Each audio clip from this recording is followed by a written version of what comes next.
সনাতন পৌরাণিক রামায়ণে এক হনুমান তার লেজে আগুন নিয়ে স্বর্ণরাজ্য পুরো লঙ্কা জ্বালিয়ে দেয়। সেখান থেকে লোকমুখে প্রচলিত হয় লঙ্কা কাণ্ড। তবে এবার কোনো হনুমান নয়, এক বানর লঙ্কা কাণ্ড করেছে।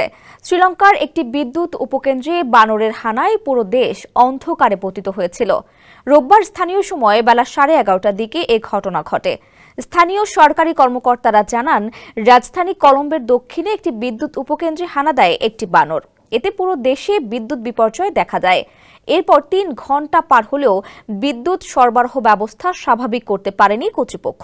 শ্রীলঙ্কার জ্বালানি মন্ত্রী কুমারা জয়াকোদি সাংবাদিকদের জানান, বিদ্যুৎ সরবরাহে ট্রান্সফরমারের সংস্পর্শে আসে একটি বানর। এতে করে বিদ্যুৎ সরবরাহ ব্যবস্থা ভারসাম্যহীন হয়ে পড়ে।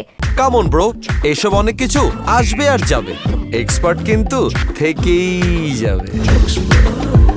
এ ঘটনার পর প্রকৌশলীরা বিদ্যুৎ সরবরাহ স্বাভাবিক করতে কাজ করছেন। শিগগিরই বিদ্যুৎ সরবরাহ আগের অবস্থায় ফিরবে। শেষ খবর পাওয়া পর্যন্ত কর্তৃপক্ষ বিদ্যুৎ সরবরাহ পুরোপুরি ঠিক করতে পারেনি। এখনও পুরো দেশ জুড়ে 2,20,00,000 মানুষের দ্বীপ রাষ্ট্রটিতে ধীরে ধীরে বিদ্যুৎ পুনরুদ্ধার করা হচ্ছে। চিকিৎসা সুবিধা ও পানি বিশুদ্ধকরণ প্ল্যান্টগুলোকে অগ্রাধিকার দেওয়া হচ্ছে।